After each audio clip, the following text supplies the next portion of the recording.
Here we go. Welcome to the Line in Zion. I'm back 12 days after the last post. The war in Iran is over, and the Line in Zion is going to take you through it. Untamed, unapologetic, unfiltered. That's what you're going to get from me. And I am, wow, what has gone on is crazy. I mean, we're talking crazy town on so many levels. But let's just start with the basics, the war.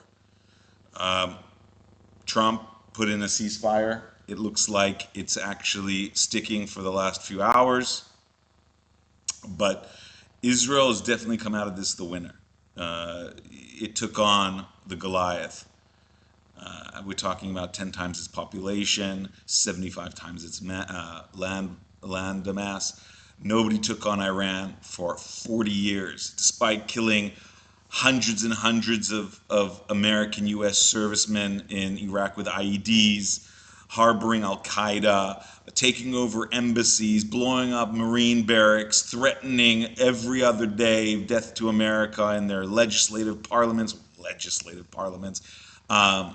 and nobody did F all.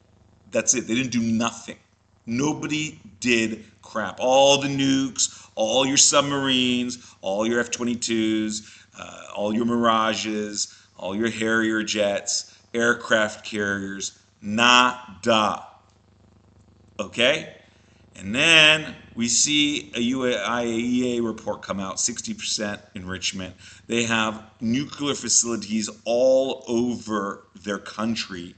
They've invested billions and billions of dollars. Okay, they've created proxies throughout the Middle East, as has been often spoken up until these last 12 days. Suddenly it starts to be, well, let's not, the largest state sponsor of terrorism around the globe by far. By far. Remember the Kobar Towers? Do you remember how like it was common news that they tried to blow up Trump's aircraft while he was running for president the third time, sorry. All this is quickly like thrown on the rug by a lot of players, both left and right. Why? Very simply, the Jews are winning. The Jews are winning. Okay? And that really is the kernel of it all. Let it sink in. Israel, after 12 days, took out more than half of the ballistic missiles that they had, decapitated their military leadership, blew off prisons, political prisons. They took out, I think, the top 10 nuclear scientists. They had drones flying out throughout the country. You had Hermes UAVs flying over a burning capital city in Tehran. We already had Isfahan taken care of. Natanz was pretty much taken care of. Fordo, there was a question. I don't want to like smack a gift horse in the house in the mouth. You know, it took courage and respect given for America dropping those B-2 bunker busters. But please, I mean, the grass had already been mowed. Okay, there was no real threat of air dominance, which would have been entirely taken by the Israeli Defense Forces. Okay, it's what we call a walk in the park. Yes, you have to drop these Moabs very, very particularly, but they've been training for a long time. I wonder why, by the way. I wonder why they've been training for so long for this operation. Is it because Iran is a real and credible danger to America? Probably. Um, so the lawn had been mowed. It was all ready for Trump. He dropped on 3 sites, and there is respect to be given there. Can't take that away. But please, the hard work, the dirty work, the courageous work were done by a country that for 8 days before dropping these bunker busters had taken care of its shit. Okay? Anybody who wants to wax different, just look at the statistics. Okay? I've already started going through some of them. We can go through a lot more. Anybody who has any kind of military intelligence understands what Israel did was spectacular. Okay? And I'm not going to be one of these shirkin Jews that I'm not going to pat myself on the back. We did something incredible, generational. Okay? The region is a better place. So what happened? 12 days, Israel, in the very least, has set the Iran nuclear infrastructure back by many, many years. With America's help, hopefully permanently. Um, where does the regime go? Its prestige is in tatters. There's just no question about it. They've been talking a big game for decades and decades and decades, and we all saw what a paper tiger that actually is. I shouldn't say paper tiger. We do see Israel having a bunch of ballistic missiles that managed to get through our defense, and there is some damage. The biggest one was probably the refinery in Haifa, but beyond that, nothing strategic was really touched. Um, where's Hezbollah? Why didn't they respond? Where's Hamas? Hamastan? What's going on there? Where's Syria? What about the Iraqis? Where's the Houthis? China, Russia. Go suck it, okay? Suck it. We all know who came out the big winner. And there's nothing that bothers the anti-Semites, the Jew haters, the Israel bashers than Jewish people winning. We are winning. So what does it mean for the region? The region is going to be a more prosperous place. It's going to be more peaceful, at least for the short term. What Iran decides to do and what Israel decides to do in what's now looking like a more of a going back to a shadow war is going to be interesting. It will be interesting if Israel is willing to take off its gloves in clandestine operations. Are they going to arm the Kurds? Are they going to create intelligence operations? Are they going to create information warfare so that the Iranians will be able to communicate? We already know that the Iranians are starting to clean house. What happened? They've already imprisoned 600 people, and this was only in the last 24 hours. So really, there's this factor that needs to be played in. So the region, will we see a question mark? The extension of the Abraham Accords to include Saudi Arabia? Will Israel Will Israel start building the bridge between East and West as a trade hub of energy and goods? We'll see. What does this mean in terms of Israel's reasserted deterrence for Egypt and Sinai and their remilitarization? And obviously the big question mark is Erdogan, Turkey. Are they going to try to fill the vacuum with the Sunni world? That's their ambitions. They're neo-Ottomans. Erdogan is a blatantly Muslim Brotherhood apparatchik. He is anti-Semitic. He hates Israel, okay? And he denies the Jewish people the right to have self-determination on the land of their ancestors. We've covered this in other podcasts. That, to me, is a blatant anti-Semitism. You deny the Jews the right to have a self-determination in the land and in their indigenous land. Either through historical revisionism or through somehow a focus on Israel beyond other nation states like a Pakistan, for instance, that has no legitimacy for some reason. So that is the big question mark, is where we are with Turkey. But I think one of the things that beyond just the kinetic war and the geopolitical fallout, Israel is the big winner. Israel did the dirty work. Trump's doing the Trumpian narcissism of taking all the credit and trying to suck out all the oxygen in that room. These people don't know what the fuck they're doing. That's what he said. He gave a 12-hour window for a ceasefire, and Israel utilized it to degrade more of the jihadi death cult. And we're not living up to what? When they break the ceasefire after the 12-hour window, you're angry because we strategically used the amount of time we had to take out more of our target list? Please, okay? What are we, amateurs, dilettantes? Oh, go chew on something, okay? Because honestly, you give us the rules of the game, and you might say, oh, the Jews using their rules and not the spirit of all that nonsense garbage. This is real time, okay? You get rockets of Mar-a-Lago and see how you feel, okay? About your 12-hour windows and don't know what the fuck you're doing. We knew what the fuck we're doing. That's why you see where Iran is, where Tehran looks like. Look at all their Isfahan, where the ISRG leadership. Check out where some of where the Khomeini is stuck in a bunker.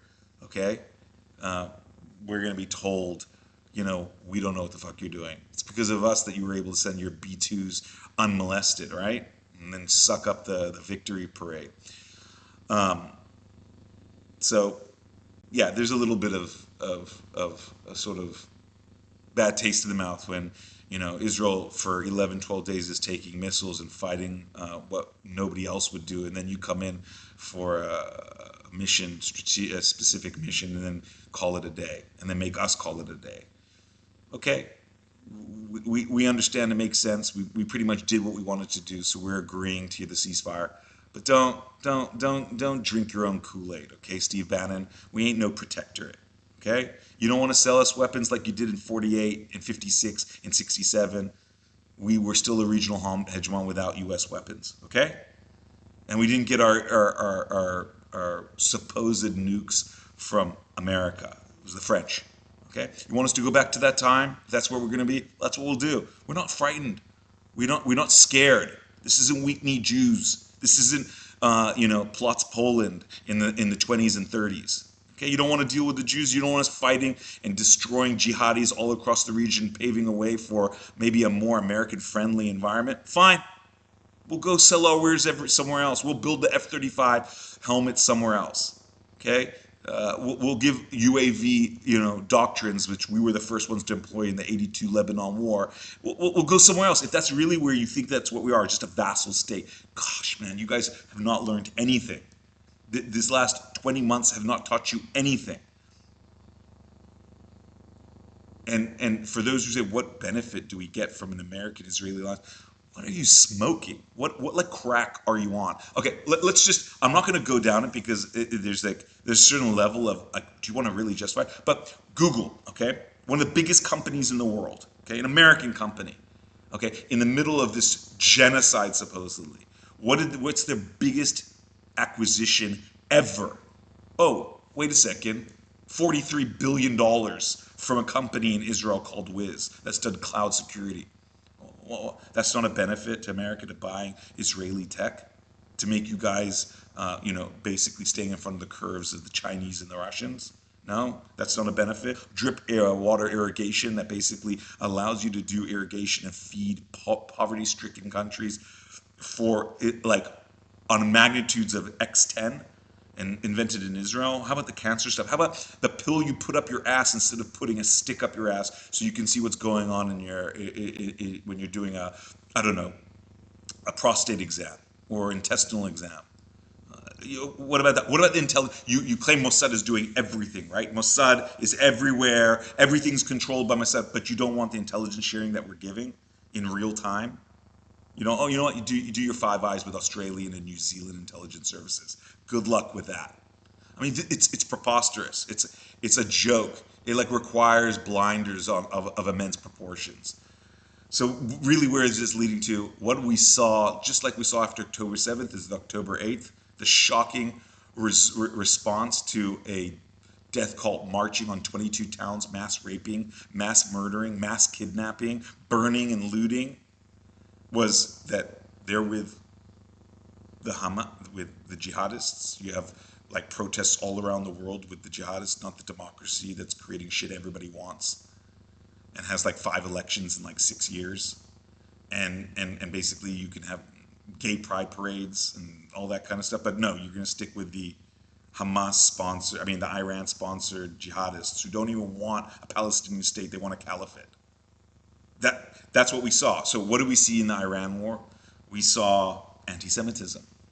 Where was anti-Semitism from October 8th? But this was just like blatant stuff. Like we're seeing and how does this manifest itself? Very simply in 3 ways. This is how I see it, my take. First off, you see the hysteria, the anger, right? Like you're on an interview and you see the anger of a crazy Kasparian, literally like ad hominem, like frothing at the mouth, like a puerile adolescent who can't have an actual conversation. She just wants to spit out stuff. Where does that happen? That is what we call psychological phenomena. Where does that happen? When Jews are winning. There's nothing that frustrates these people more than to see that the Jews are not 6 foot under. They're actually taking care of business. TCB, as they say, taking care of business. Then you get the conspiracies. Everything is Israel's fault. All roads lead to Israel. You hear that Candace Owens garbage. Um, where basically, if you listen to any interview, everything is Israel. Everything is Bibi. Everything is for Israel. So America goes to war in Iraq, and it's because there was one conversation with a former prime minister. He wasn't the prime minister at the time. He was like a backbencher in the Likud in 2001, 2002. But somehow he was able to convince the entire defense establishment and the Bush administration, run by guys like Baker, who's not exactly a big fan of Israel, and he managed to convince them to go to war with Iraq. It's like a joke. These things are like Israel's now responsible for America's geopolitical mistakes. I mean, really? Now we're the geopolitical scapegoats? That's how it's going to work? You guys don't make your own mistakes. It's all Israel's fault. So you see the BB Stooges doing the stuff for BB, all that, like Israel's behind every curtain, every whisper, the Mossad, all that stuff. All roads lead to Israel. So you see that. And if you're talking about Iran, within 5 seconds it becomes a conversation in Israel. You talk about nukes in Iran, what about the nukes in Israel? You talk about Iran's a malocracy. Well, is Israel really a democracy? What about Palestinians in Gaza who for 17 years there's not a Jewish person either in the grave or walking around or in the IDF at all in Gaza, but somehow we rigged the elections in Gaza, which is patently absurd. We did not rig any elections. You have a population that voted overwhelmingly for Hamas, and they don't even want that they're not responsible for that either. So there's this whole idea of all the roads lead to Israel. And then there's the bedfellows. Who are these guys aligning with? When a Steve Bannon and a Ocasio-Cortez are on the same side, okay, when a Cenk Uyghur and a Matt Gaetz are sitting in the same side, I mean, that should just make you think. It's not a home run argument, but it does show you where some of these manifestations of this anti-Israel bashing leads to. These are the signs, the symptoms, let's say. And then the third thing is the message. They're basically apologists for a jihadist regime saying that it has no threat on America, in contravention of literally 30 years of terrorist and proxies and threats of annihilation, and which was basically a consensus issue in America up until Israel was winning. Now all of a sudden, Israel's the problem. Iran, what are we talking about? So the message itself is so much gymnastics, so much contortion. It's a joke. So in the end of the day, that's what we're dealing with. Jews winning, and it's revealing all. It's revealing all the Israel bashers, all the anti-Zionists, anti-Semites. It's just a phenomenon that's going to come out. Can't help itself.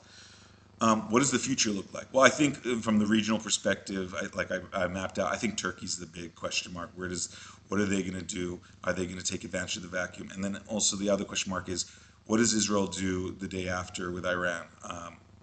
Are we going to continue to put pressure by other means than direct kinetic battlefronts? And what is the next move? Are we going to build a blue water navy? Are we going to create different ways to be able to fight the next round? Because warfare is a sector that is always going to adapt, and very quickly. So Israel has to really think of, how are we going to approach this the next way around? How are they going to learn from this? And then, like I said, Turkey. So on the front of where this goes in terms of anti-Semitism, I think it's going to get a lot worse. I think Israel winning now, whether admitted or unadmittedly, is the regional hegemon.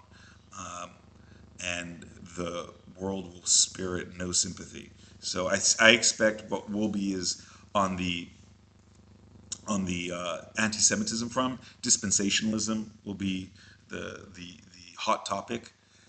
There's going to be an attack on the Schofield Bible. We're already starting to see it. I think that's what's going to be happening. I think that there's going to be greater isolation, not more embrace from the West, specifically Arabia, as its populations become, minority populations become more and more politically relevant. You're going to see feckless politicians in Europe, basically towing the line. I think the U.S., we're already starting to see the split in the right. Israel, the Jews, always a fault line issue, and I think this is like, typical, and we're already starting to see that with the Candace Owens, the Steve Bannons, the Prozievak, I don't know how to say his name properly, the Gateses, the MAGA movement, all that stuff. And so I expect more isolation, not more like, oh, you guys won. Oh, wow, you guys are kicking the crap out of all these jihadists that also hate us. And by the way, they don't hate America because of Israel. They hate America because you're freedom-loving, separation of church and state, non-Sharia following populations. So you're infidels, you're apostates. That's why, okay? Blame that on the Jews as well, right? And then I think what will be the tip of the spear is Palestine. There's going to be a push, and that's what I think is going to be, you know, exacerbating that isolation will be the tip of the spear, Palestine. So what does that mean? It means what Israel's doing. It's going to need to adapt. It's going to need to act the part of the hegemon. It has to make us stronger this moment, believe in ourselves. And the seeds are already there. You start seeing an Israeli population that's not seeking normalcy anymore. We understand we're never going to be normal. So accepting our exceptionalism, the revival of our inheritance, our traditions, which is perfectly geared for a nation state. The God of Israel did not find a church. It did not find an individual creator. It did not find an empire. It founded a nation. And so it's a perfect tradition for a nation state.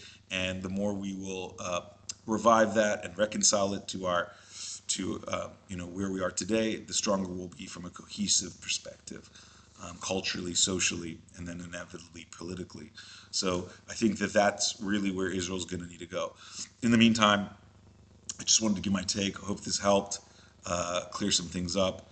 And we're standing strong. We stand tall. Home of the free and land of the brave, or land of the free and home of the brave.